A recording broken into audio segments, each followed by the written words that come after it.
Hah? Gak apa. Aku sebenarnya ora teoritis ngono, dia kan anu kuantitatif kan.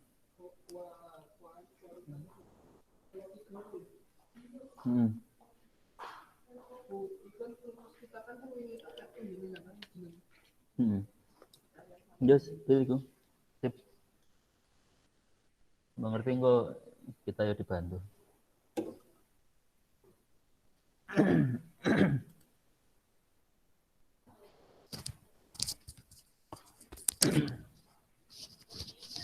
Baik teman-teman, suara saya bisa didengar? Bisa, Pak.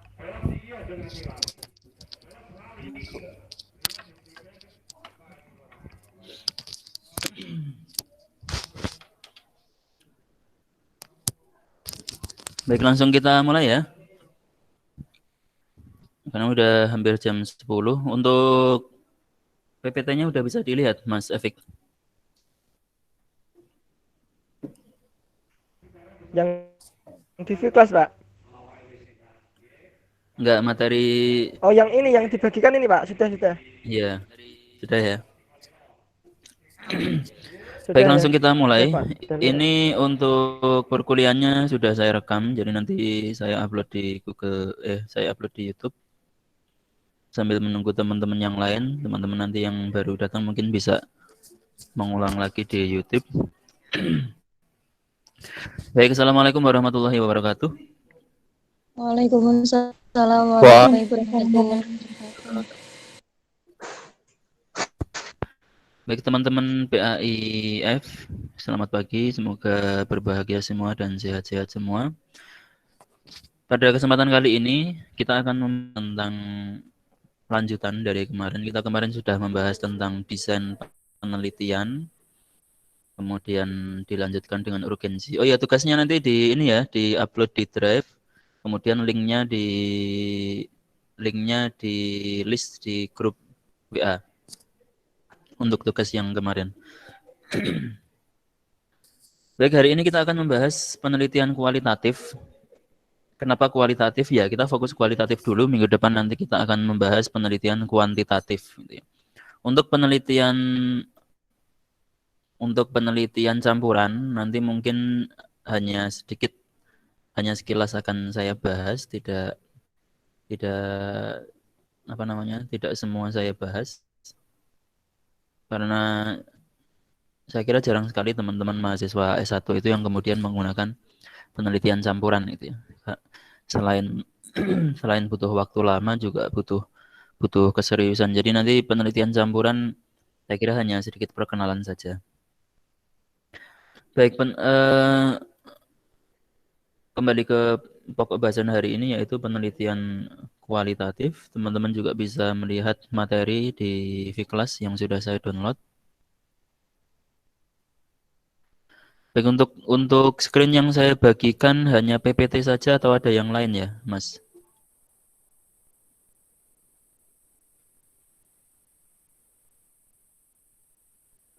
Mas Efik. Layar yang saya bagikan hanya PPT saja atau ada yang lain?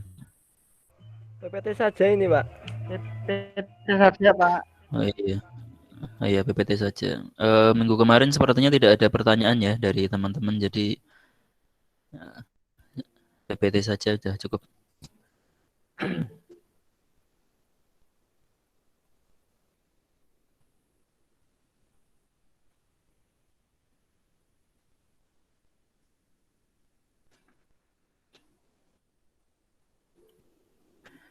Baik, kapan penelitian kualitatif digunakan? Mungkin ini menjawab beberapa beberapa suara hati teman-teman. Nanti saya itu mau kualitatif atau kuantitatif ya kalau skripsi, kalau ngerjakan skripsi. Mungkin ada dari teman-teman yang berkata begitu atau yang apa namanya? Masih agak kebingungan nanti mau milih apa gitu ya. Nanti saya mau kualitatif atau kuantitatif ya, kualitatif apa kuantitatif gitu ya. Jadi dari sini nanti, dari kita belajar ini nanti, teman-teman mungkin bisa punya gambaran penelitian saya nanti itu memakai metode kualitatif atau kuantitatif. Gitu. Kalau setelah ini nanti kita masih kebingungan, ya berarti nanti dilanjutkan diskusi dengan dosen pembimbingnya masing-masing. Gitu. Baik, kapan penelitian kualitatif digunakan? Yang pertama ketika masalah penelitian itu belum jelas. Baik, masalah penelitian nanti kita bahas pertemuan selanjutnya. Tapi yang pasti antara kuantitatif dengan kualitatif itu memang perbedaannya itu dalam segi masalah ini. Gitu ya. Penelitian kuantitatif itu masalahnya itu sudah jelas karena variabelnya jelas.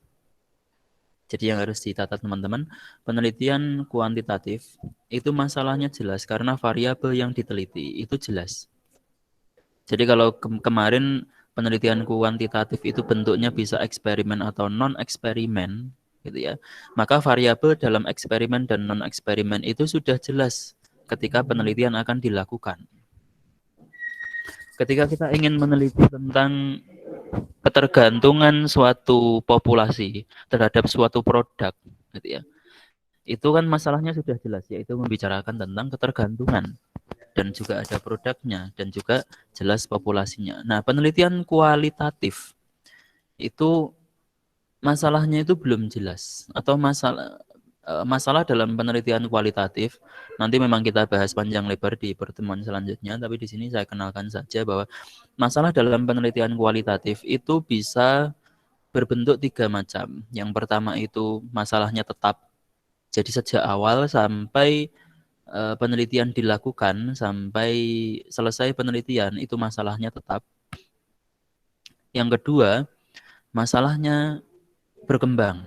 Jadi mungkin ketika awal penelitian, ketika sedang menyusun proposal itu masalah yang ditemukan itu hanya satu misalkan.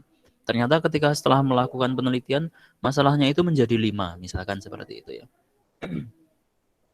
Jadi awalnya 1 menjadi 5. Itu dalam penelitian kualitatif itu hal yang biasa. Maka proposal kualitatif dengan kuantitatif, ya itu berbeda ketika nanti teman-teman mengerjakan skripsi. Bisa jadi skripsi teman-teman yang menggunakan metode kualitatif itu akan berbeda dengan proposalnya. Bab 1, 2, 3 di skripsi teman-teman dengan bab 1, 2, 3 proposal skripsinya itu bisa jadi nanti akan berbeda. Karena apa ya, dari segi masalah itu sudah berbeda. Jadi masalahnya bisa masalah kualitatif itu bisa tetap bisa berkembang. Nah, yang terakhir masalah dalam penelitian kualitatif itu bisa tidak ada atau tidak apa namanya? Tidak ada masalah yang ditemukan malah gitu ya. Jadi awalnya kita itu ingin meneliti masalah gitu ya. Tapi ternyata setelah kita ke lapangan, terjun ke lapangan, meneliti ke lapangan, ternyata masalahnya itu sudah tidak ada lagi. Bisa jadi seperti itu yang nanti kita temukan. Jadi itu masalah dalam penelitian kualitatif tidak tetap atau belum jelas tadi itu. Jadi belum apa namanya? Belum tetap gitu ya, belum jelas, belum sesuai dengan hubungan antar variabel karena variabel kualitatif itu sifatnya kompleks. Nanti akan kita bahas itu. Beda dengan penelitian kuantitatif yang itu variabelnya sudah jelas, otomatis indikatornya juga harus jelas dan masalahnya juga jelas. Kemudian yang kedua, memahami makna di balik realitas gitu ya. Memahami makna di balik sesuatu yang tampak gitu ya. Misalkan memahami makna di balik tradisi bulusan misalkan gitu ya. Itu kan tidak mungkin kemudian menggunakan kuantitatif. Tidak mungkin kemudian kita menyebar angket kepada apa namanya warga Bulusan Kemudian angket itu kemudian kita susun secara statistik, kita analisis secara statistik untuk mendapatkan makna di balik tradisi Bulusan. Itu kan tidak mungkin. Maka yang paling tepat digunakan dalam mempelajari makna di balik tradisi Bulusan itu adalah menggunakan kualitatif gitu ya. Beda lagi kalau kemudian kasusnya misalkan untuk mempelajari peningkatan ekonomi dikarenakan adanya tradisi Bulusan. Nah, itu bisa menggunakan kuantitatif. Tapi kalau untuk membicarakan makna, maksud, tujuan gitu ya, hakikat dari pelaksanaan tradisi Bulusan itu, maka yang paling tepat menggunakan kualitatif. Jadi untuk memahami makna gitu ya. Kemudian selanjutnya memahami interaksi sosial. Yang kualitatif itu digunakan ketika kita itu ingin memahami hubungan antar individu. Hubungan orang tua dengan anaknya, hubungan orang tua dengan hubungan guru dengan siswa gitu ya. Yang hubungan itu bukan dalam bentuk eksperimen gitu ya, bukan dalam bentuk survei gitu ya, tapi dalam bentuk memahami gitu ya, memahami interaksi sosial mereka itu seperti apa. Nanti kita akan belajar juga perbedaan interaksi sosial yang tepat untuk metode penelitian kualitatif apa dan penelitian kuantitatif itu apa. Kemudian memahami perasaan, ini juga tidak mungkin menggunakan angka-angka, karena yang namanya perasaan itu harus sesuai dengan apa yang diucapkan oleh subjek penelitian. Jadi kalau teman-teman nanti itu ingin memahami perasaan seseorang terus kemudian menyebarkan angket gitu ya kepada mereka, bisa jadi nanti sesuatu yang diungkapkan terkait dengan perasaan subjek penelitian itu tidak murni, tidak sesuai dengan apa yang mereka inginkan gitu ya. Maka penelitian kualitatif itu mensyaratkan kedekatan emosional antara peneliti dengan yang diteliti. Antara kita sebagai peneliti dengan subjek penelitian kita. Jadi ada kedekatan emosional sehingga apa yang mereka rasakan, apa yang ada dalam pikiran mereka, yang itu mungkin bisa jadi tersembunyi karena dengan kedekatan emosional itu bisa mereka ungkapkan, gitu ya. Bisa mereka ungkapkan. Maka penelitian kualitatif itu mensyaratkan, nanti juga akan kita bahas, mensyaratkan apa namanya? Tadi kedekatan emosional antara peneliti dengan yang diteliti. Jadi peneliti itu benar-benar terjun dalam dunia realitas gitu ya. Dengan dia itu membawa asumsinya sendiri atau tidak membawa asumsinya sendiri terkait fenomena yang akan diteliti. Nah, terjunnya itu berarti dia itu harus terlibat dalam kegiatan tersebut, dalam fenomena tersebut. Misalkan kalau tadi contohnya itu mempelajari tradisi Bulusan, ya peneliti itu harus mengikuti tradisi Bulusan itu seperti apa. Nah, beda dengan penelitian kuantitatif yang tidak mensyaratkan ada kedekatan emosional antara peneliti dengan yang diteliti. Misalkan seperti sensus penduduk gitu ya. Kan tidak perlu kemudian kita itu berkenalan dulu dengan petugas sensusnya atau chattingan dulu dengan petugas sensusnya, gitu kan tidak perlu. Atau kita meneliti tentang ini apa namanya pemilu gitu ya, tingkat elektabilitas salah satu calon misalkan dalam pemilu pilkada maupun pilbub maupun pilgub atau pilpres misalkan, kan tidak perlu dengan jumlah responden yang sedemikian banyak. Kita itu berkenalan satu persatu, mendekatkan diri secara emosional dengan mereka semua, kan tidak mungkin itu akan terjadi. Nah, dalam penelitian kualitatif kita harus mempunyai kedekatan emosional dengan subjek yang kita teliti. Maka di situ penelitian kualitatif itu mensyaratkan si peneliti itu harus terjun ke dunia realitas gitu ya, ke dunia realitas di mana fenomena itu terjadi. Maka seperti yang dilakukan yang sudah saya contohkan di awal dulu itu, seperti yang dilakukan oleh Martin van Burinesen ketika beliau itu meneliti tentang tarekat, pesantren, dan kitab kuning, ya beliau itu mondok. Beliau itu belajar kitab kuning. Beliau itu belajar tentang tarekat, mengikuti kegiatan-kegiatan tarekat, mengikuti kegiatan-kegiatan pembelajaran di pondok pesantren, dan seterusnya. Jadi dari situ penelitiannya itu benar-benar sesuai dengan apa yang diungkapkan oleh subjek penelitian karena ada kedekatan emosional tadi.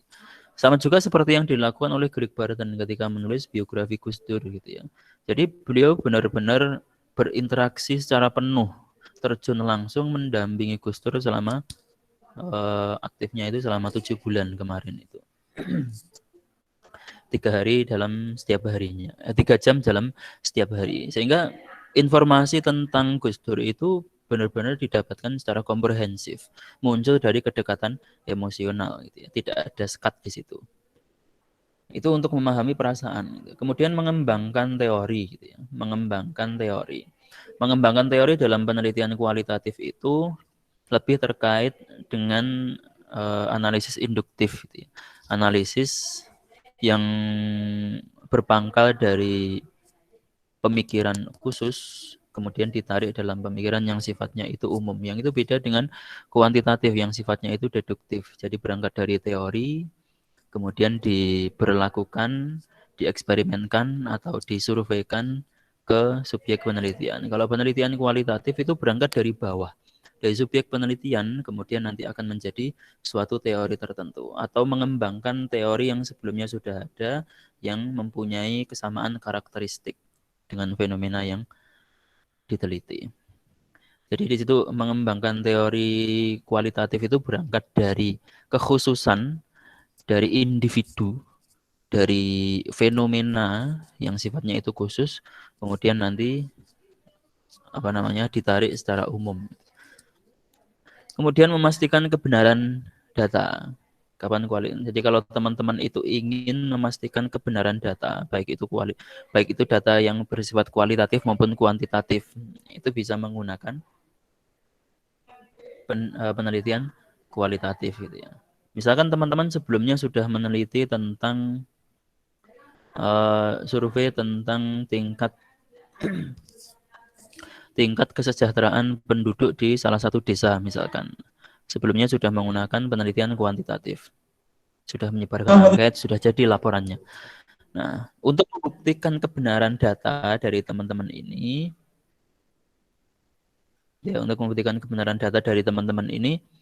maka teman-teman bisa melakukan wawancara secara langsung gitu ya, menggunakan metode kualitatif, wawancara secara langsung, observasi apakah benar tingkat kesejahteraan penduduk di salah satu daerah itu sesuai dengan apa yang mereka tuliskan di angket gitu ya. Jadi untuk membuktikan kebenaran data dari penelitian yang sebelumnya sudah ada, atau mungkin teman-teman mau menggunakan metode campuran gitu ya, metode campuran misalkan sequential explanatory terlebih dahulu, jadi kuantitatif terlebih dahulu, baru kemudian mengkonfirmasi kebenaran datanya itu menggunakan kualitatif. Dan yang terakhir meneliti sejarah perkembangan, gitu ya, meneliti sejarah perkembangan. Ini juga tidak bisa menggunakan penelitian kuantitatif, gitu ya. Yang namanya sejarah, rentetan sejarah itu, ya pasti harus menggunakan komunikasi secara verbal, gitu ya. Komunikasi langsung, gitu ya, bukan kemudian menggunakan angket. Gitu ya. Mempelajari sejarah tentang berdirinya desa Jepang misalkan di Kecamatan Mejobo. Itu kan tidak bisa kemudian kita menyebarkan angket kepada semua penduduk Jepang. Mereka kita minta menceritakan dan seterusnya terkait dengan perkembangan desa Jepang itu kan tidak mungkin. Nanti datanya itu tidak valid. Maka yang cocok untuk membahas tentang perkembangan sejarah itu yang menggunakan kualitatif. Dan ini berlaku untuk semua sejarah, termasuk biografi seseorang tadi ya. Seperti contoh biografinya Gus Dur tadi itu. Lebih cocoknya menggunakan kualitatif. Jadi itu, kapan penelitian kualitatif digunakan? Kalau teman-teman nanti itu tertarik untuk meneliti dengan fokusnya itu ini masalah penelitian belum jelas, memahami mana di balik realitas, memahami interaksi sosial dan seterusnya itu, maka penelitian kualitatif pilihan yang paling tepat. Gitu ya. Tapi kalau teman-teman mencoba untuk bereksperimen, melakukan pengujian, melakukan survei, maka penelitian kuantitatif itu pilihan yang tepat. Gitu ya. Jadi kalau ingin memahami realitas, makna, gitu, maka menggunakan kualitatif. Tapi kalau mau eksperimen, mau uji coba, mau mengujikan suatu metode, suatu pendekatan gitu ya kepada suatu populasi tertentu, atau mau melakukan survei gitu ya. Survei apapun itu yang terkait dengan pendidikan, mungkin survei penggunaan WhatsApp, survei penggunaan Facebook, survei penggunaan PowerPoint dalam perkuliahan gitu ya, menarik atau tidak dan seterusnya, maka teman-teman bisa menggunakan penelitian kuantitatif. Kemudian posisi penelitian kualitatif. Tulisan saya jelas ya, bisa dilihat ya.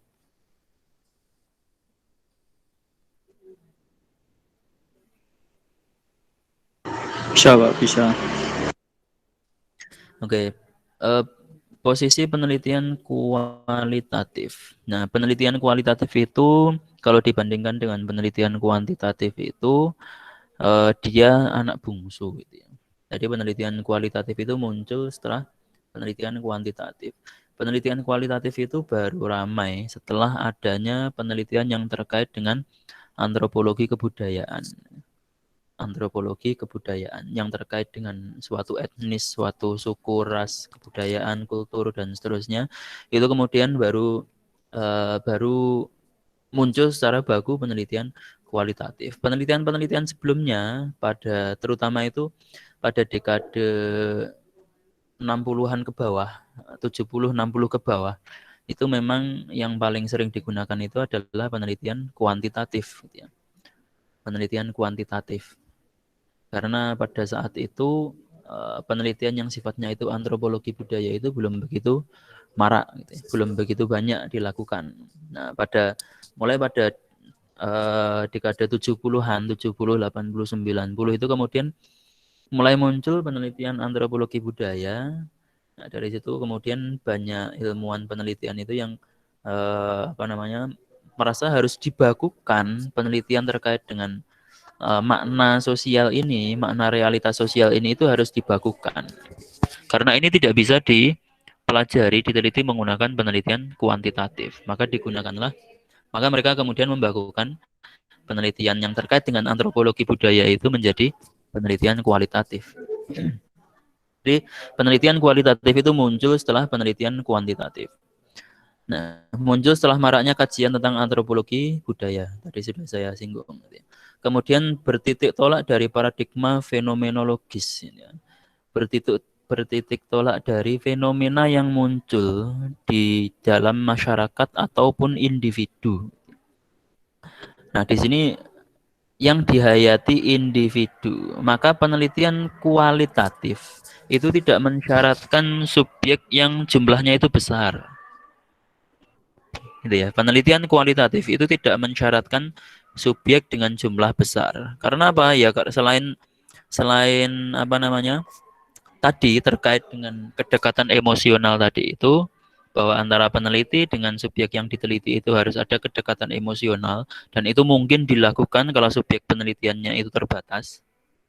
Nah, selain itu, penelitian kualitatif itu meneliti tentang perasaan, memahami perasaan masing-masing individu, memahami interaksi sosial masing-masing individu, baik antara dia dengan dirinya sendiri. Nah, ini nanti arahnya ke penelitian psikologi, atau antara dia dengan masyarakatnya. Nah, arahnya ke penelitian antropologi maupun sosiologi gitu ya. Jadi berangkat dari fenomena tertentu, terus kemudian kita itu ingin mengkaji makna hakikat dari fenomena tersebut gitu ya. Maka posisi penelitian kualitatif itu di situ. Karena ketika kita ingin mempelajari tentang suatu fenomena gitu ya. Suatu fenomena tertentu, misalkan fenomena tentang maraknya aplikasi belajar online gitu ya. Maraknya aplikasi belajar online itu. Nah, untuk mempelajari tentang makna dari fenomena maraknya aplikasi belajar online ini, kita harus melakukan wawancara, observasi, ya istilahnya desain yang kita lakukan itu harus desain kualitatif, bukan kemudian menyebarkan angket gitu ya. Kita akan menyebarkan angket kalau kemudian ingin menguji apakah aplikasi belajar online itu efektif untuk meningkatkan prestasi siswa atau tidak. Nah, ketika kita ingin meneliti tentang itu, maka penelitian kita sifatnya itu adalah kuantitatif karena di situ sifatnya survei atau eksperimen. Tapi kalau kita ingin mengetahui kenapa sih kok aplikasi belajar online itu banyak bermunculan akhir-akhir ini gitu ya. Maka penelitian kualitatif yang cocok untuk membahas itu. Kemudian pendekatan kualitatif diarahkan pada latar dan individu tersebut secara holistik. Jadi individu dalam penelitian kualitatif itu berlaku secara holistik. Jadi dia terkait dengan banyak hal.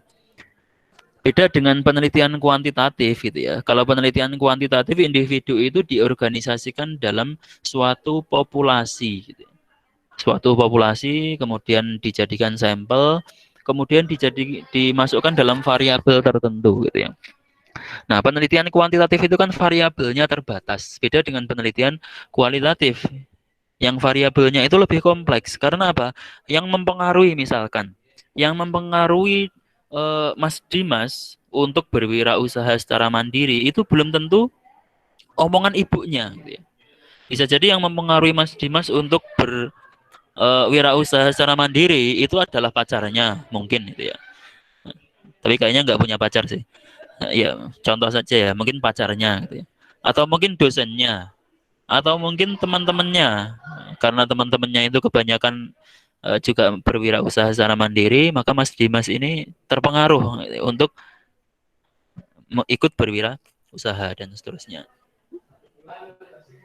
Nah, jadi di situ variabel yang mempengaruhi individu tersebut, yang mempengaruhi subjek penelitian tersebut, itu kompleks gitu ya, sangat kompleks. Dan itu nanti akan diteliti semua gitu ya, terkait dengan apa keinginan Mas Dimas untuk berwirausaha itu ya.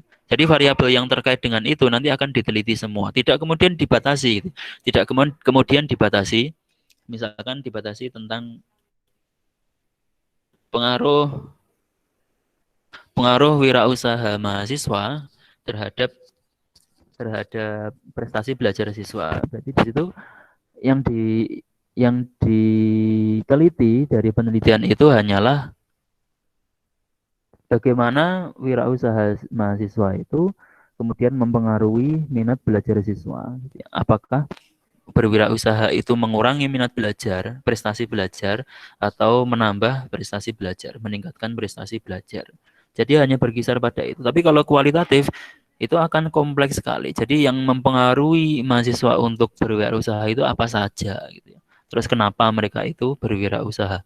Nah, kalau pertanyaannya sudah mengapa itu kan tidak bisa dijawab menggunakan analisis statistik. Jadi harus dijawab dengan desain penelitian yang pengumpulan datanya itu sifatnya wawancara, observasi, dan dokumentasi. Gitu ya.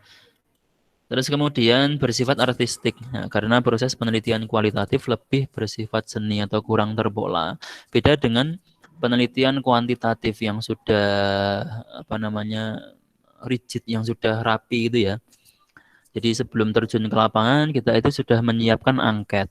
Angket berasal dari indikator. Indikator berasal dari variabel. Nah, variabel itu kita ambil dari teori yang berlaku umum gitu ya. Jadi dalam penelitian kuantitatif itu kita sudah menentukan teorinya terlebih dahulu. Nanti akan kita bahas panjang lebar di pertemuan tentang variabel penelitian, tentang teori juga, teori dalam penelitian. Sedikit pengenalan saja. Jadi kalau penelitian kuantitatif itu berangkat dari teori terlebih dahulu, yang kemudian kita jadikan variabel. Dari variabel itu kita susun indikator. Kemudian dari indikator itu kita susun angket. Nah, itu penelitian kuantitatif. Jadi berangkat dari teori yang berlaku umum. Beda dengan penelitian kualitatif yang berangkat dari bawah, dari subjek penelitian, yang kemudian nanti akan menjadi sebuah teori atau menjadi sebuah gagasan, ide. Atau kalau belum bisa disebut sebagai teori, minimal bisa menjadi sebuah hipotesa, gitu ya, dugaan sementara. Nah, jadi beda dengan kuantitatif gitu ya. Penelitian kualitatif itu kurang terpola gitu. Nah, kurang terpolanya juga nanti ketika kita sudah menyusun proposal kualitatif, Kita sudah menyusun misalkan subjek yang akan kita teliti itu jumlahnya 3 orang. Gitu ya. Ternyata ketika terjun ke lapangan, subjek penelitiannya itu berkembang menjadi 5 orang. Atau subjek penelitiannya itu susut menjadi 2 orang. Atau menjadi 1 orang. Karena dengan meneliti 1 orang saja, itu datanya sudah jenuh misalkan. Datanya itu sudah valid, sudah tidak berubah-ubah. Maka cukup 1 orang. Maka di sini kurang terpola gitu ya. Jadi kurang tertib gitu ya. Kurang tertib. Dan itu sesuatu yang wajar dalam penelitian kualitatif gitu ya. Termasuk juga dalam penelitian dalam penentuan subjek penelitian. Mungkin kita dalam proposal itu sudah menyebutkan bahwa dalam penelitian ini peneliti akan menggunakan purposive sampling gitu ya. Pengambilan subjek penelitian berdasarkan ciri khusus tertentu, berdasarkan kualifikasi tertentu misalkan. Nah, ternyata ketika kita terjun ke lapangan, kita itu menggunakan snowball sampling. Jadi pengambilan subjek penelitiannya itu bukan menggunakan purposive, tapi malah menggunakan snowball. Dan itu enggak masalah dalam penelitian kualitatif. Maka sekali lagi, proposal penelitian kualitatif dengan kuantitatif ketika nanti teman-teman mengerjakan skripsi itu akan berbeda. Proposal penelitian kualitatif ketika masih proposal dengan bab 1, 2, 3 skripsi penelitian kualitatif itu bisa jadi nanti akan berbeda. Nah, itu yang harus dipahami teman-teman. Jadi posisinya seperti itu. Selanjutnya definisi, saya kira definisi itu tidak terlalu penting, tapi ya untuk lebih memberikan pemahaman kepada kita semua bahwa penelitian kualitatif itu sekali lagi berusaha memaknai atau menafsirkan fenomena. Nah, memaknai atau menafsirkan suatu fenomena itu berdasarkan sudut pandang masyarakat, bukan berdasarkan sudut pandang kita. Bukan berdasarkan sudut pandang suatu teori tertentu. Yang itu beda dengan kuantitatif. Kalau kuantitatif itu penelitiannya berdasarkan teori tertentu yang sudah menjadi angket tadi itu.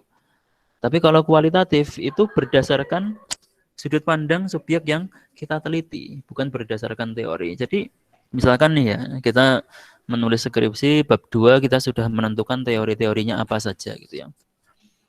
Nah, tidak bisa kemudian kita itu secara kaku gitu ya, bahwa penelitian kita nanti itu harus sesuai dengan bab 2 misalkan. Tidak bisa. Jadi dalam penelitian kualitatif tadi seperti pembahasan masalah yang sedikit saya singgung tadi itu bisa jadi masalah yang kita temukan itu sesuai dengan teori, bisa jadi tidak sesuai dengan teori.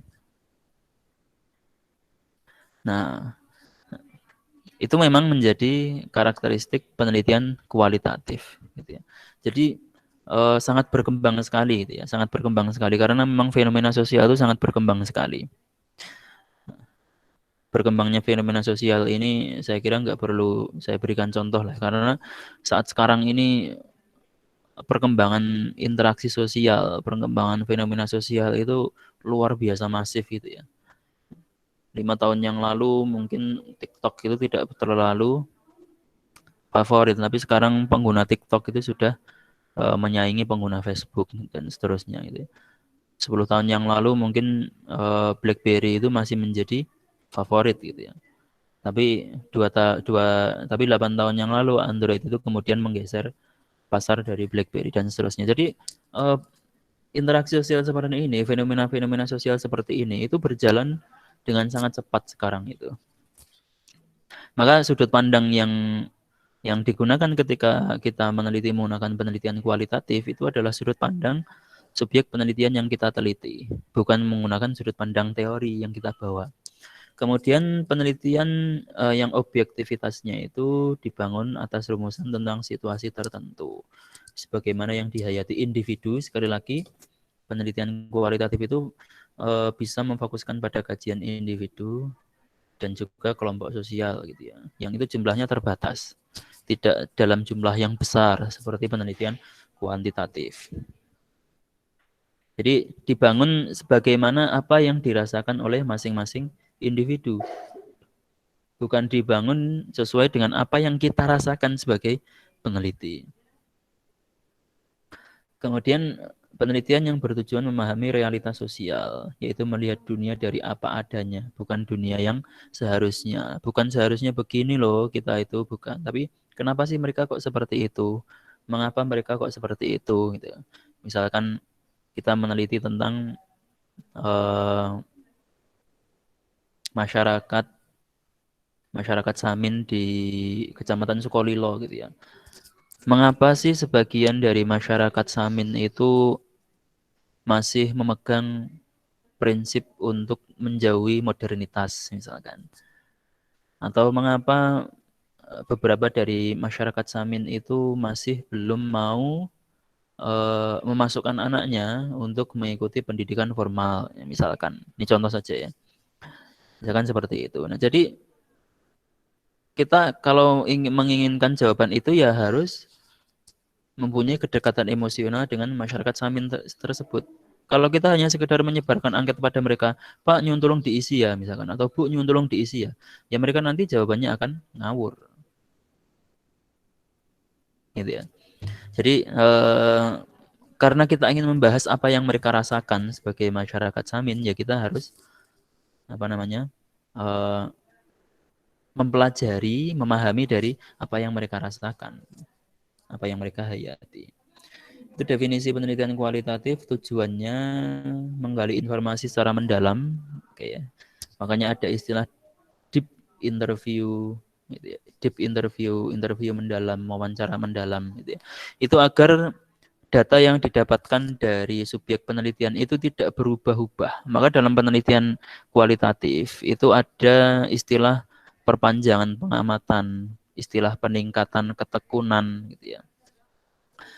Kemudian ada istilah komprehensif mendalam, penelitian komprehensif, penelitian mendalam. Itu karena memang yang diharapkan dari penelitian kualitatif itu tidak ada data yang berubah dari subjek penelitian. Maka wawancara yang dilakukan kepada subjek penelitian dalam penelitian kualitatif itu tidak bisa hanya 1 kali, 2 kali. Beda dengan penelitian kuantitatif, kita mungkin bisa menyebarkan angket kepada subjek itu sekali saja. Tapi dalam penelitian kualitatif tidak bisa kita melakukan itu. Dalam penelitian kualitatif ya kita harus berkali-kali melakukan wawancara terhadap subjek tersebut. Maka kalau teman-teman nanti itu ingin menggunakan penelitian kualitatif dalam skripsinya, subjeknya itu dibatasi saja, tidak usah terlalu banyak. Sebisa mungkin dengan subjek terbatas itu, data yang kita dapatkan itu sudah komprehensif, gitu ya, sudah holistik, dan sudah jenuh pastinya, tidak berubah-ubah. Jadi jenuh itu artinya tidak berubah-ubah gitu ya. Maksudnya berubah-ubah itu bagaimana? Jadi misalkan hari ini kita wawancara dengan Bapak A. Nah, karena kondisi Bapak A itu hari ini itu sedang dikejar-kejar oleh debt collector misalkan, oleh debt collector, maka yang disampaikan oleh Bapak A itu agak emosi gitu ya, misalkan gitu. Jadi yang disampaikan Bapak A terkait dengan wawancara yang kita lakukan itu beliau agak emosional karena hari ini beliau harus melunasi hutangnya pada debt collector misalkan. Nah, besoknya kita mewawancara lagi si Bapak A tadi itu. Ternyata penyampaiannya itu lebih persuasif gitu ya. Jadi yang disampaikan bapaknya itu lebih jujur, lebih baik, lebih tenang, lebih santai gitu ya. Karena apa? Sudah tidak dikejar-kejar lagi oleh debt collector misalkan. Atau kita mewawancarai Mbak C gitu ya, yang sedang dalam kondisi PMS misalkan. Emosinya nggak stabil, otomatis data yang dia sampaikan itu berubah-ubah atau tidak valid gitu ya, karena moodnya sedang tidak stabil. 5 hari lagi setelah dia itu selesai PMS misalkan, kok 5 hari sih? 7 hari lagi setelah dia itu selesai gitu ya. Kemudian ternyata berbeda penyampaiannya dengan ketika dia itu PMS. Nah, kondisi sosial ini itu akan selalu berbeda gitu ya teman-teman. Maka ada istilah perpanjangan pengamatan, peningkatan ketekunan. Jadi wawancaranya itu tidak hanya sekali 2 kali dengan kondisi yang berbeda gitu ya, dengan waktu yang berbeda. Itu diharapkan datanya itu tidak berubah lagi. Kemudian mengetahui alasan mengapa. Jadi mengapa ini tidak bisa dijawab oleh angket gitu ya. Tidak bisa dijawab oleh angket. Mengapa itu hanya bisa dijawab oleh arahan verbal atau hasil observasi yang kita lakukan. Kemudian eksplorasi untuk menggali lebih dalam terkait dengan fenomena yang kita teliti, gitu ya. Menggait lebih dalam, memahami lebih mendalam fenomena yang kita teliti. Kemudian discovery untuk menemukan teori, gitu ya, menemukan ide, gagasan atau hipotesa, gitu ya, yang nanti mungkin bisa digeneralisasikan. Mungkin bisa digeneralisasikan. Jadi ya mungkin ya, masih ada kemungkinan bisa tidak digeneralisasikan, bisa digeneralisasikan. Kemudian bersifat deskripsi, penjelasan, bersifat deskriptif, gitu ya. Jadi berusaha memaparkan, berusaha mendeskripsikan temuan-temuannya itu, hasil wawancara, observasi, dokumentasinya. Maka sifatnya penelitian kualitatif itu kebanyakan sifatnya itu deskriptif, gitu ya. Jadi mendeskripsikan secara mendalam tadi. Dan yang terakhir, wawasan terhadap tindakan atau insight terhadap tindakan, kebijakan, misalkan kebijakan yang sifatnya itu transformatif, gitu ya. Itu merupakan salah satu implikasi dari penelitian kualitatif. Kemudian selanjutnya paradigma. Paradigma penelitian kualitatif, yang pertama asumsinya, asumsi filosofisnya, realitas dibangun secara sosial, berlatar alamiah, tadi sudah saya singgung. Kemudian variabel kompleks, saling berhubungan dan sulit diukur. Gitu. Variabelnya itu banyak, saling berhubungan dan sulit untuk diukur. Beda dengan kuantitatif, variabelnya itu terbatas dan bisa diukur. Gitu ya. Jadi kalau penelitian kualitatif itu variabelnya jumlahnya banyak. Maka untuk mengukur itu menjadi sulit karena banyak tadi itu. Tadi seperti contoh, mengapa Mas Dimas berwirausaha secara mandiri gitu ya. Jadi variabel yang mempengaruhi itu banyak, tidak hanya omongan orang tuanya, tidak hanya omongan siswanya, teman-temannya, tidak hanya omongan pacarnya gitu ya. Tidak hanya omongan dosennya, tapi omongan banyak orang. Maka di situ dia itu si Mas Dimas ini itu harus diwawancarai secara mendalam terkait dengan hubungan antara dia bisa melakukan wirausaha secara mandiri dengan variabel-variabel yang ada di sekitarnya tadi itu. Kemudian tujuannya itu juga berbeda dengan penelitian kuantitatif, gitu ya. Kalau penelitian kuantitatif, salah satu tujuannya itu untuk menguji suatu teori itu relevan atau tidak ketika diterapkan. Penelitian kualitatif itu lebih kepada untuk memahami situasi yang ada itu seperti apa, gitu ya. Memahami kondisi dari fenomena yang diteliti. Kemudian mendekatkan hubungan antara peneliti dan subjek penelitian. Ini juga salah satu tujuan dari penelitian kualitatif tadi ya, terbangun emosional antara peneliti dengan yang diteliti tadi itu. Jadi kalau nanti teman-teman melakukan penelitian terus kemudian di baik mantu subjek yang diteliti itu enggak masalah karena memang ada kedekatan emosional gitu ya. Teman-teman meneliti di satu sekolah, terus kemudian penelitiannya 1 bulan, tiap hari teman-teman datang ke sana meneliti observasi wawancara dokumentasi selama 1 bulan. Akhirnya dipemandu salah satu guru di situ, ya itu enggak masalah karena memang ada kedekatan emosional dan bisa jadi itu terjadi. Ya. Kemudian tujuannya hasil penelitian dirundingkan dan disepakati bersama. Nah itu juga menjadi salah satu tujuan dari penelitian kualitatif. Maksudnya dirundingkan dan disepakati bersama itu adalah dirundingkan dan disepakati dengan subjek penelitian. Maka dalam penelitian kualitatif itu berlaku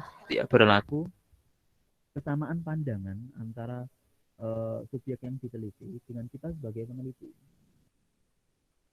Jadi kalau subjek yang diteliti itu tidak setuju dengan kesimpulan yang kita dapatkan selama penelitian, maka penelitian itu tidak bisa dipublikasikan atau penelitian itu harus dilakukan ulang gitu ya. Karena tidak ada kesepakatan antara kita sebagai peneliti dengan subjek penelitiannya. Kemudian pendekatan hasil berupa hipotesa dan teori tadi sudah saya singgung ya, untuk kualitatif hasil dari penelitiannya itu bisa berupa hipotesa maupun teori. Sedangkan kuantitatif itu hasilnya adalah teori yang bisa dipraktikkan, gitu ya. Teori yang bisa dipraktikkan atau pemahaman terhadap keterpakaian suatu produk, suatu teori, suatu kebijakan yang bisa diterapkan di masyarakat. Itu kuantitatif. Jadi kuantitatif itu bisa berupa teori, hampir keseluruhannya itu bisa berupa teori atau terujinya teori. Kalau kualitatif bisa berupa hipotesa dugaan sementara. Kemudian pendekatan selanjutnya peneliti sebagai instrumen naturalistik. Nah, penelitian kualitatif itu instrumen utamanya itu adalah penelitinya itu. Jadi tidak ada instrumen yang lainnya untuk penelitian kualitatif. Nanti ini kita bahas di bahasan tentang instrumen penelitian. Jadi jangan sampai nanti ketika munakosa ditanya itu instrumen penelitian sampean apa gitu ya. Penelitiannya kualitatif. Instrumen saya adalah pedoman wawancara, pedoman observasi itu salah ya. Jadi instrumennya itu ya sampean itu kita. Kemudian mencari pola-pola, hubungan-hubungan, kemudian mencari kompleksitas, banyaknya variabel tadi yang saling terkait tadi itu. Menghindari penggunaan angka-angka karena menggunakan wawancara, interview dan observasi, wawancara, observasi dan dokumentasi, bersifat induktif. Ya tadi sudah saya singgung, bersifat induktif itu maksudnya bertolak dari pemahaman yang sifatnya khusus dari individu, kemudian ditarik dalam suatu kesimpulan yang bersifat hipotesa atau teori yang bisa berlaku secara umum ataupun tidak. Kemudian desain penelitian bersifat sementara, tadi juga sudah saya singgung gitu ya. Jadi proposal kualitatif dengan laporan penelitian kualitatif itu bisa jadi berbeda. Bab 1, 2, 3 di proposal skripsi kualitatif dengan bab 1, 2, 3 di skripsi kualitatif itu bisa jadi berbeda. Subjeknya bisa jadi berbeda, analisis datanya bisa jadi berbeda. Kemudian batasan masalahnya bisa jadi berbeda dan seterusnya. Maka desain penelitian kualitatif itu bersifat sementara. Selanjutnya karakteristik penelitian kualitatif. Setting alami. Setting alami tidak disetting, tidak kita setting. Beda dengan kuantitatif, jadi kita harus menyeting terlebih dahulu sampelnya, populasinya, kemudian menentukan sampelnya, menentukan angketnya, gitu ya, dari indikator, dari teori, gitu ya. Menentukan teorinya dulu, kemudian dijadikan variabel, kemudian dijadikan indikator, kemudian dijadikan sebuah angket, gitu ya. Jadi kalau kuantitatif kita harus menyeting terlebih dahulu. Nah, kalau kualitatif kita tidak perlu menyeting terlebih dahulu. Jadi tidak perlu nanti ketika kita datang kepada subjek penelitian gitu ya. Terus kemudian, Pak, nanti kalau saya tanya ini sampean jawab gini ya. Atau kalau nanti saya bertanya seperti ini sampean jawab gini. Tidak, bukan seperti itu. Itu bukan kualitatif itu ya. Itu penelitian settingan ya. Kualitatif tidak seperti itu. Jadi harus settingnya itu harus alamiah, harus natural. Kemudian instrumen manusia. Jadi kita sebagai peneliti ini sebagai instrumen utamanya. Kalau kuantitatif instrumennya tentu berbeda. Akan kita bahas minggu depan. Maka manusia dalam penelitian kualitatif itu harus manusia yang sehat. Kita sebagai manusianya itu harus waras, baik secara jasmani maupun rohani. Gitu ya. Kita harus waras. Kalau penelitian kualitatif itu dilakukan orang yang tidak waras, ya tidak bisa jadi sebuah penelitian. Karena apa? Instrumen dalam penelitian kualitatif itu ya kita, peneliti, sebagai instrumen utamanya. Kemudian analisis data secara induktif, tadi sudah saya jelaskan, menghendaki arah penyusunan teori substansif yang berasal dari data. Tadi sudah saya jelaskan juga ya. Jadi menghendaki arah penyusunan dari kekhususan, dari pemahaman individu, penghayatan individu atas suatu fenomena, atas suatu interaksi sosial, kemudian disusun menjadi sebuah teori. Gitu. Misalkan penghayatan Mas Dimas atas wirausaha mandirinya. Enggak apa-apa ya Mas Dimas saya jadikan contoh terus ya. Usul ya nanti kalau ada yang ingin saya jadikan contoh ya. Misalkan ada yang selain Mas Dimas yang punya sesuatu yang wow gitu yang bisa saya jadikan contoh. Dari Mas Dimas tadi yang berwirausaha mandiri gitu ya. Kemudian kita susun, kita dapatkan pemahaman yang mendalam dari Mas Dimas itu terkait keinginannya sebagai mahasiswa yang tidak hanya sekedar kuliah tapi juga bisa membiayai hidupnya secara mandiri. Dari teori ini, dari penghayatan ini, dari makna ini, kemudian kita jadikan teori bahwa mahasiswa itu tidak selalu ingin terikat dengan orang tuanya, misalkan teorinya seperti itu, menjadi teori seperti itu. Kemudian laporan bersifat deskriptif, ya, sifatnya itu deskripsi bukan angka-angka. Kemudian lebih mementingkan proses daripada hasil. Nah ini yang seringkali terlewat oleh mahasiswa yang melakukan penelitian kualitatif. Gitu ya. Jadi mereka itu lebih banyak fokus pada hasil. Kemudian melupakan teori, yang penting bab 4 itu bagus dan seterusnya. Tapi mereka melupakan kedekatan emosional dengan peneliti, kedekatan emosional dengan subjek penelitian, pemahaman mendalam dengan fenomena dan seterusnya gitu ya. Jadi prosesnya itu tidak terlalu dipentingkan. Akhirnya apa yang terjadi dalam banyak penelitian kualitatif yang saya temukan dari teman-teman mahasiswa itu, banyak datanya itu yang tidak komprehensif, tidak holistik gitu ya. Dan biasanya ketika mereka itu kita tanya, sampean wawancara berapa kali? Mereka hanya menjawab 2 kali, 3 kali. Itu kan mustahil sekali. Terus kemudian ketika wawancaranya itu hanya 2-3 kali, kemudian secara emosional itu kita sudah dekat dengan subjek yang kita teliti. Itu agak mustahil gitu ya. Bagaimana mungkin kita itu berpacaran dengan seseorang, contohnya saja ya, analoginya. Kita berpacaran dengan seseorang ketika kita itu baru bertemu 1 kali, 2 kali, sekali, 2 kali, 3 kali. Gitu ya. Nggak akan mungkin gitu ya. Kan kalau sudah menjadi pacarnya gitu kan, semua hal itu akan diungkapkan tanpa ada yang ditutup-tutupi gitu ya. Jadi bagaimana mungkin kita itu ingin mendapatkan semua hal tanpa ditutup-tutupi kalau kita itu hanya wawancara sekali, 2 kali. Kemudian pembatasan penelitian yang disebut fokus penelitian. Nanti penelitian kualitatif itu fokus, pembatasan penelitiannya itu dibatasi oleh fokus penelitian. Karena tadi ya variabelnya yang kompleks, tidak seperti penelitian kuantitatif yang variabelnya itu sudah ditentukan. Dalam penelitian kualitatif karena bisa jadi nanti variabel yang ditemukan di lapangan itu sangat banyak, maka peneliti bisa memfokuskan pada beberapa variabel. Desain penelitian bersifat sementara, tadi sudah saya jelaskan. Kemudian interpretasi bersifat ideografi khusus, yang lebih khusus. Maksudnya itu terbangun dari individu, bukan dari kelompok besar, tapi dari kelompok kecil atau dari individu, gitu ya, yang terkait dengan pemahaman dia atas fenomena tertentu. Maka di sini yang disebut khusus dari yang lebih khusus. Gitu. Jadi khusus beda dengan kuantitatif yang berangkat dari teori yang bersifat umum tadi itu. Gak apa-apa ya Mbak? Oke. Selanjutnya pendekatan penelitian kualitatif. Ini yang terakhir. Haus juga ya ngomong lama-lama. Pendekatan penelitian kualitatif. Ini saya mengutip dari pendapatnya Creswell.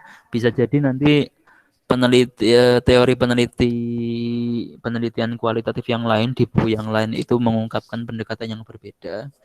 Seperti tadi kemarin yang sudah saya singgung bahwa dalam metode penelitian itu ada madhab-madhabnya. Jadi kalau nanti ada yang berbeda dari pendekatan kualitatif yang saya tuliskan di sini itu tidak masalah. Yang pertama naratif. Nah, naratif ini berfokus pada biografi dan sejarah individual. Pada biografi dan sejarah individual. Biografi bisa atau autobiografi. Autobiografi itu tulisan biografi yang kita tulis sendiri. Misalkan biografi Efik misalkan. Atau biografi Nurul Faizah, autobiografi Nurul Faizah. Atau autobiografi Sahal Mahfud. Atau autobiografi Siti Muyasaroh gitu. Kemudian diberi tema gitu ya. Autobiografi Siti Muyasaroh berangkat dari titik 0 misalkan gitu ya. Nah itu boleh. Jadi penelitian kualitatif itu meneliti diri sendiri boleh Pak? Boleh. Sampean meneliti diri sampean sendiri itu boleh. Ya itu kalau kualitatif itu ya. Atau sampean nanti meneliti satu orang itu juga boleh, nggak masalah. Penelitian-penelitian psikologi itu kebanyakan subjek penelitiannya itu satu orang, bukan kebanyakan ya. Lumrah kalau penelitian subjek penelitiannya itu satu orang. Atau penelitian-penelitian studi kepustakaan itu juga subjek penelitiannya itu satu orang. Atau penelitian-penelitian media sosial terkait dengan mungkin ceramah siapa di channel YouTube apa misalkan, atau terkait dengan hasil karya seseorang. Nah itu biasanya sifatnya itu individual, gitu ya, satu orang. Gitu ya. Jadi nggak masalah kalau penelitian kualitatif itu subjek penelitiannya hanya satu. Kemudian pendekatan yang kedua fenomenologi, fokus pada fenomena. Nah itu kita bahas. Kemudian grounded teori, teori dari bawah tadi yang sudah banyak saya singgung tadi itu ya. Jadi penelitian kualitatif itu berangkat dari bawah untuk menyusun sebuah teori, berangkat dari kekhususan individu atau suatu kelompok untuk menyusun sebuah teori. Kemudian etnografi. Etnografi dengan naratif itu mungkin hampir sama. Bedanya kalau naratif itu fokus pada biografi individual, kalau etnografi itu fokus pada kelompok. Fokus pada kelompok tertentu gitu ya. Itu untuk etnografi. Kemudian yang terakhir studi kasus, sebuah kasus. Nah, kasus dalam suatu fenomena, ini untuk studi kasus ya. Jangan sampai salah nanti kalau teman-teman melakukan penelitian kualitatif, kemudian pendekatannya itu studi kasus, itu harus dipahami bahwa studi kasus itu mempelajari suatu kasus dalam fenomena tertentu. Jadi ada fenomenanya terlebih dahulu, kemudian kita ambil kasus yang lebih khusus dari fenomena tersebut. Misalkan fenomena tradisi dandangan gitu ya. Kemudian studi kasusnya itu ada penjual yang jualannya itu bersifat online gitu ya. Jadi dia datang ke dandangan tanpa ada meja, tanpa ada barang dagangan sama sekali. Jadi dia menjajakan jualannya itu secara online. Jadi di situ itu dia hanya menaruh banner, menaruh kartu nama, menaruh apa namanya pamflet dan brosur dan seterusnya gitu ya. Tidak ada barang dagangan di situ. Nah itu bisa menjadi sebuah studi kasus tentang berjualan online di tradisi dandangan.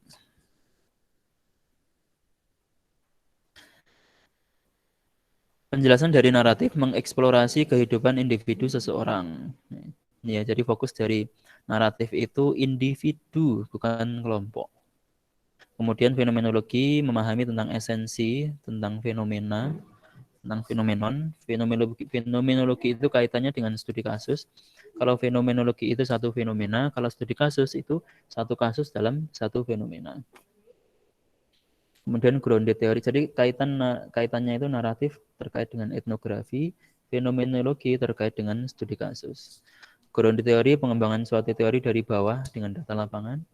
Kemudian etnografi pemaparan dan penafsiran satu kelompok sosial dan budaya. Dan yang terakhir, studi kasus pengembangan sebuah analisis mendalam dari satu kasus tunggal, bukan tanggal ya, satu kasus tunggal atau kasus ganda. Jadi studi kasus nanti itu bisa kasusnya bisa satu, bisa dua. Bisa lebih dari satu maksudnya.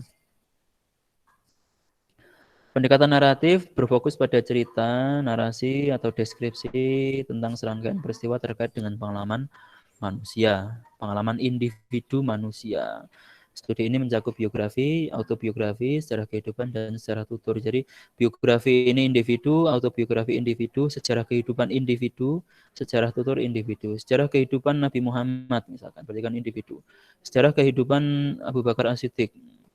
Sejarah kehidupan Ahmad Fikri Haikal misalkan. Atau sejarah kehidupan Ahmad Lutfi Nakil Hazil, nah, misalkan.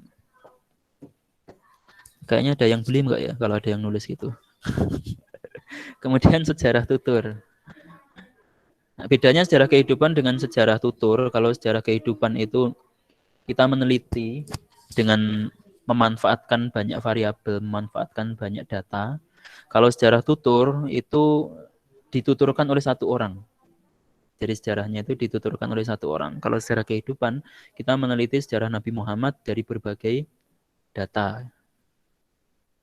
Selanjutnya, fenomenologi. Studi yang berusaha mencari esensi makna dari suatu fenomena yang dialami oleh beberapa individu atau sekelompok individu. Jadi kalau fenomenologi itu dialami oleh bukan individu, dialami oleh banyak individu, tidak satu individu, tapi banyak individu karena namanya ini fenomena.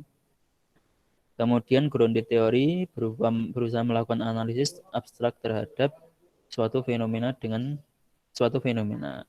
maksud analisisnya akan menciptakan teori tertentu yang dapat menjelaskan fenomena secara spesifik sehingga nanti menjadi sebuah teori baku atau sebuah teori yang dikembangkan dari teori sebelumnya.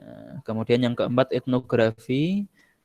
Tadi terkait dengan naratif tadi. Kalau naratif itu sifatnya individu, kalau etnografi itu kelompok. Kultur atau budaya yang ada dalam satu kelompok. Nah, etnografi itu menggabungkan antara pandangan emik, jadi dari pemahaman partisipan dan pemahaman etik dari pandangan kita. Pemahaman etik itu dari prinsip kita dari pandangan peneliti itu harus sesuai dengan teori yang sudah kita bawa sebelumnya. Maka teori penelitian kualitatif itu lebih banyak daripada teori dalam penelitian kuantitatif. Nanti kita bahas di bahasan tentang teori dalam penelitian. Dan yang terakhir, studi kasus. Studi yang berusaha menelaah kasus tertentu dalam konteks atau setting kehidupan nyata.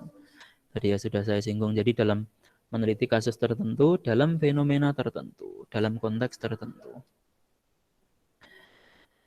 Oke, thank you. Silahkan kalau ada pertanyaan bisa ditulis di WA group. Nanti akan kita lanjutkan di sana. Semoga ada yang tanya ya. Minggu kemarin nggak ada yang tanya ya. Saya sudah menjelaskan capek-capek, nggak ada yang tanya.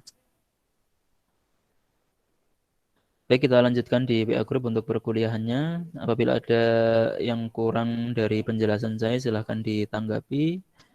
Kita akhiri untuk sesi Google Meet dengan bersama membaca hamdalah. Alhamdulillah. Alhamdulillahirabbil alamin. Rabbil alamin.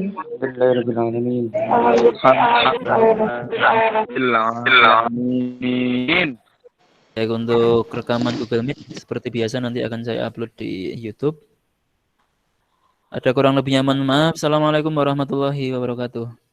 Waalaikumsalam warahmatullahi Waalaikumsalam warahmatullahi wabarakatuh. Waalaikumsalam warahmatullahi wabarakatuh.